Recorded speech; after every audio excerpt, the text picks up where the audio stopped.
can hear the message loud and clear. I'm gonna make it.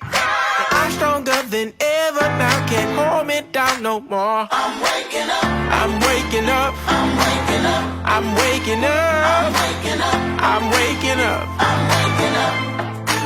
So I'ma do it right now. Yeah, I'ma do it right now. I ain't giving up and I ain't ever slowing down. I'ma do it right now. Ang ginagawa ko nun, kasi bawal silang lumabas sa provincial, ako yung nagpapadala ng pagkain. Tapos sa pagkain, merong mga notes na huwag kang magpapagutom, ganon, kainin mo to, ubusin mo to, ipinagluto kita, pinagluluto ko siya na kung ano-ano, ay especially adobo na may patatas, adobong manok na may patatas. Yan. Gusto niya yun eh. Ayun yung ginagawa ko sa kanya. Tapos may note lagi. Tapos laging merong love letter. Laging may sulat. And I'ma do it right now. Yeah, I'ma do it right now. I ain't giving up. Handang-handa akong maging tigasin. Tigasain, tigalinis, tigalaba, at kung ano-ano pa. I'ma do it right now.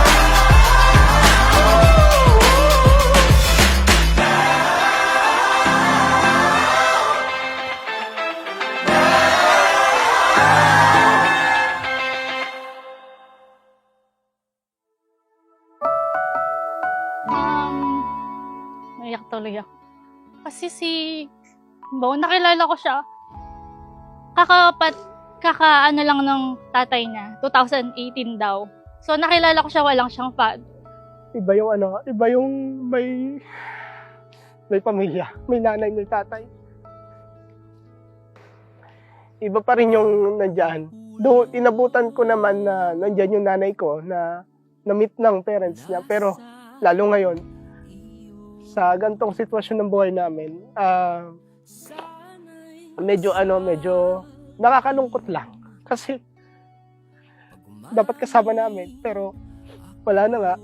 Pero masaya ako kasi alam ko masaya din naman yung parents ko sa kung ano ako ngayon.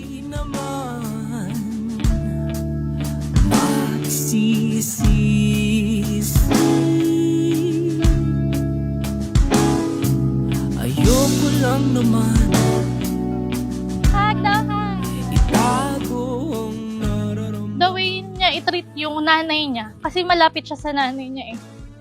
Talagang nakita ko na siguro talagang lalo ako na in love sa kanya nun kasi nakita ko siya kung paano niya mahalin si nanay. Last year lang namatay yung mother ko eh. 1 year pa lang naman, pero sobrang hindi kasi nila nakita kung ano yung mga meron na nangyayari sa akin ngayon. Parang nakakahinayang kasi wala akong parents. Yeah. Dumating yung time along doon sa relationship namin.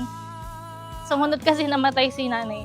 Kaya parang nakakalungkot lang kasi hindi pa namin na-experience. Ako hindi ko pa na-experience na maging husband and wife kami na kasama ko yung parents niya. At mahawakan ang iyong kamay.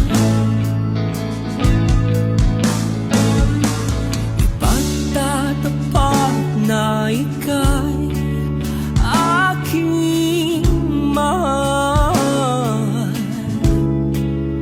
aking gilid. Tin, baby, gusto ko lang i-appreciate yung mga nagagawa mo. Lahat ng nagawa mo ngayon para sa araw na to. Nagpapasalamat ako sa iyo kasi kundi dahil kundi dahil sa iyo ay hindi magiging successful tong wedding natin. Thank you so much sa lahat ng pag-intindi mo. Alam ko, dumadating sa time talaga na parang minsan sa sobrang topakin ko, tsaka mabilis mainis, minsan nagtitiis ka na lang. Pero gusto kong sabihin na ipapromise ko din na unti-unti babaguhin ko yon. Tsaka promise ko na simula ngayon ay mas mamahalin pa kita, mas iintindihin, at mamahalin habang buhay. Saka excited na rin akong makilala ka ng buo, makilala ka ng makasama ka sa isang bubong, makapagbuo ng Little Bonbon at Little Tintin. At excited akong maging asawa ka. Mahal na mahal kita. Gusto kitang isayaw sa gitna ng ulan at mahawakan ang iyong This is the time that we've been waiting for. After how many months of planning, praying, dumating tayo sa oras na to na masasaksihan ng lahat ang ating pinagandaan. aking giliw. Huwag sanang tumingin. Marami na tayong pinagdaanan sa relationship natin. Marami tayong pinagtalunan, mga hindi pagkakasunduan, at mas marami naman ang mga masasayang oras kaya nandito tayo ngayon. Patuloy tayong pinatatatag. Susuklian ko ang lahat ng yon ng pagmamahal na hindi magbabago, ng pagmamahal na natural, pagmamahal na panghabang buhay.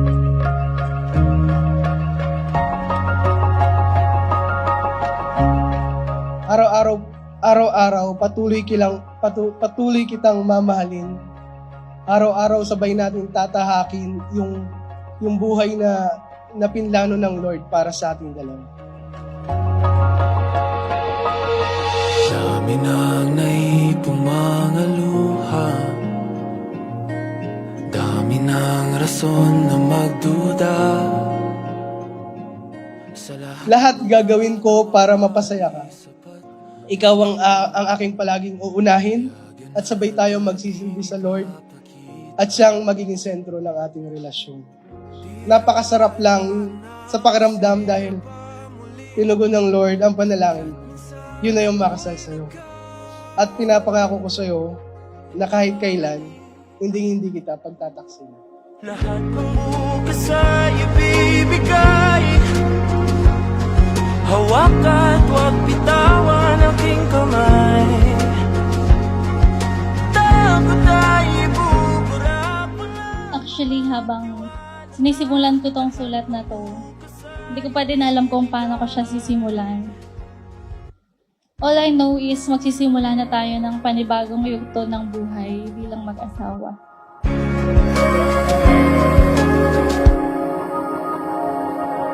Kasama tumingin sa mga tala, tupuan pag ika'y nawawala. We've waited for this a long time and we know it wasn't easy.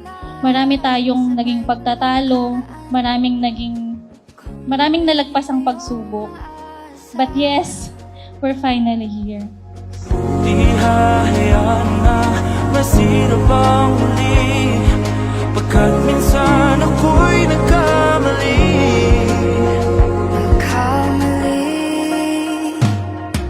Lahat ng bukas ay ibibigay.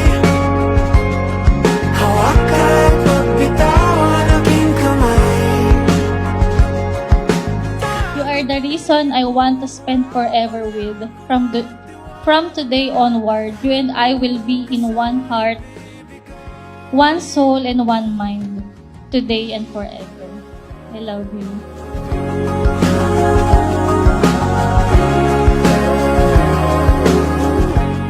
We share the happiness of Enrique and Kristen Joy as today they start their life together.